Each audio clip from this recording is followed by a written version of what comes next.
So you may not believe in psychic gifts, but in this video, I'm going to cover a type of intuition that I guarantee you have experienced. And that's your somatic intuition. This is one of the reasons why it's so important to be embodied, is because our body is full of so much information that our mind doesn't really have access to. Our subconscious is taking in our senses, all the parts of our nervous systems are taking in 11 million bits per second of information. But we're only processing 50 bits per second of that information. However, the remaining almost 11 million minus 50 is still available to us. But we get it in signals that we may not really understand or recognize as intuition. So I'm gonna break it down for you really simple today. My name's Melissa. I talk about all things living authentically and how it leads us to our natural gifts and powers, and how we can follow those gifts and powers in a way that makes our life more fulfilling, exciting, enjoyable, impactful, all the good things. So today, somatic intuition. Yes, there are other kinds of intuition, and I get to those in other videos, but this is the foundation of all of it. When you really get this, it gives you a building block to be able to discover other gifts that you may have. So your somatic intuition consists of all this information that we're taking in through our taste, touch, smell, sight, hearing, and other ways that our bodies pick up on information. But again, we may not be processing it in our mind, but they're still there and they're still available to us. So for example, the other day I was on my back porch. I was doing my laundry, it was nice outside, minding my own business, no reason to worry about a thing. But then suddenly, the hairs on the back of my neck stood up. And this has happened before. I know this feeling. That means there's a centipede around. I am highly allergic to centipedes, and I live in Hawaii, and we get big ones. We get real big ones. I've seen centipedes, no joke, over 12 inches long. But this one was probably about this big. When I felt those hairs on the back of my neck, I was like pulling my laundry out of the basket bit by bit, and then I was like, ooh, I better be careful. So I get much more careful about like how I'm reaching and grabbing. And of course, as I'm pulling out a piece of clothes to put it into the washer, there's a big old centipede like hanging out, ready to get me. I'm sure he probably hadn't thought twice about me. But if I had reached in that basket and grabbed him, he would have gotten me, and that would have been a trip to the hospital. But luckily, my intuition kicked in. Those little hairs on the back of my neck stood up, and I knew there's some danger around here. And that's what's really cool. It's like there's three parts to this somatic intuition. There's your heart resonance, your gut instinct, and your skin, let's call it a siren, because it just sets off an alarm for you. That's when there's danger present. So there was a situation, the Getty Museum was acquiring a statue. It was supposed to be from ancient Greece, like this huge statue. But of course they're not gonna sink all this money into it if it's a fake. So for 14 months, they had scientists studying every part of it to see if it was real or not. And after 14 months, the scientists decided, yes, it is authentic. But then they brought in 3 experts. And within 1 second, all 3 of them had a response that they were sure that it wasn't real. One of them even responded, anybody who's ever seen anything come out of the ground before would know that that thing has not been in the ground. And that's from our pattern recognition. When we're taking in all of this information, our body is still processing and assimilating it, even if it doesn't make it to our conscious awareness. So we can recognize these patterns, even if we don't know that we are.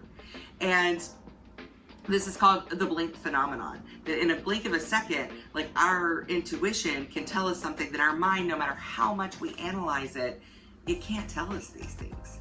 And I don't know about you, I know that I've really started to locate things in my body. It's helped me to break apart different parts of my metaphysical gifts. And I've noticed that I can check in and see, is this coming from my head? If it is, it's like in my mind, right? Where is this coming from in my body? And that gives me a lot of information about what it is and its level of importance or reliability.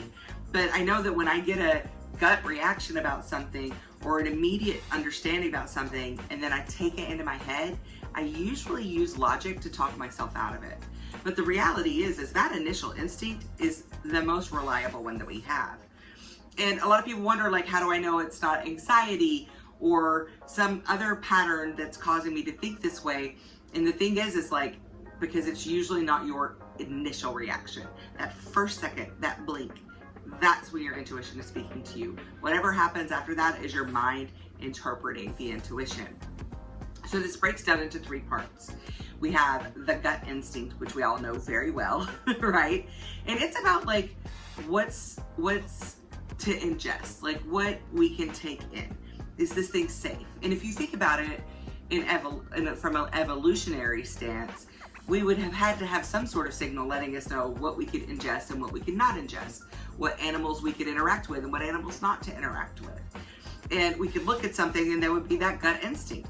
This is not safe, or this is safe. This looks delicious. Let's do it. Let's eat it. Or that animal is not safe. Hide, play dead, run, depending on what the animal is, right? Or this is a furry friend. Let's make friends. Let's have a companion. You know, there's so many of these things when we break them down into like an evolutionary standpoint, it makes total sense. Of course, our body's going to have an alarm system. Of course, we would have had to evolve that, or we wouldn't have survived this long, right? But that's what the gut is about. It's like, is it safe to take this thing in, or should I expel this thing? And typically a gut response gives you a very strong yes or no. Or if it's a especially if you're a sacral authority in human design, that means you need more information. But typically you're gonna get a strong yes or no on things, and you feel it in your gut. If something feels like a knot in your gut, that's a contraction and that's a hard pass. But if it feels expansive, that's a yes. That means yes, let's do this. This feels great. So it's just a really easy way to tap into what your body already knows. Another way is through resonance, and that's in your heart. So they've already proven that our hearts have an electromagnetic field that goes beyond our body. That electromagnetic field is picking up on other people's electromagnetic fields. And that's why your heart resonance or dissonance is about connection. Is this a good person to connect with? Is this a good person to work for? Is this a good person to be romantically involved with? Is this a good person to be friends with, neighbors with? That's your heart resonance, because it's literally something that we don't have in our direct senses, but that is actively working on our behalf. And again, we don't have to be touching the person. Our hearts can pick up on each other's electromagnetic field. But it's also a physical part of our body, and it does store memories. They've even shown this, like when people have heart transplants, they'll often have memories of the person that they got the transplant from, or they'll have dislikes or likes that the other person had that they didn't have before the heart transplant. So your heart knows, whether it's the physical heart or the electromagnetic field around your heart knows. And by tuning in and listening to your heart, it's really going to help guide you and lead you to situations that will serve you and lead you away from situations that aren't going to serve you. And y'all, it's the largest organ on our body, our skin. How many times, like I said, when I saw that centipede, the hair rose up on the back of my neck, or I got goosebumps. Like, our skin is communicating, and it works with the heart and the gut to decide, like, what is this a danger? Is this a good thing to communicate and let us know? So when we feel those things on our skin, it is talking to us. It is very active part of our body. It's not just like a shell, like an external shell for this being, right? And so much of our society and the way that we've been conditioned is to like be disembodied, that our body is separate from us, that we're the soul that enters the body. And yes, there is some truth to that, but in this life, your body is you. As long as I'm Melissa, this is me. In another life, when I'm somebody else, it'll be a different body, but this is Melissa. So being in that body is really important, because that's how we pick up on these signals. And it's really cool because there's a lot of ways to get embodied that are actually a lot of fun. Like, I love to dance, whether it's going to taking salsa classes, dancing around your house is something you love, going out to the club, whatever. Dancing is such a great way to be embodied. Playing sports, just doing somatic work, whether you're in therapy or doing other somatic work, yoga, like any kind of movement where you're aware of how you're moving your body, or you're making that connection, where you're feeling yourself in your body, it's going to help you with the embodiment. And I have a whole video on that, so I'm not going to get too deep into that, but embodiment is so important for this type of intuition, because again, that's where we're getting the signals from. And don't worry, I got some tips for you on how to develop this level of your intuition. And I'm gonna make a meditation for you on how to tune in and like sharpen these things. But I would just suggest doing a name it, feel it. Feel it, name it. Like when you feel something like one of those instincts, like is this heart coherence or dissonance?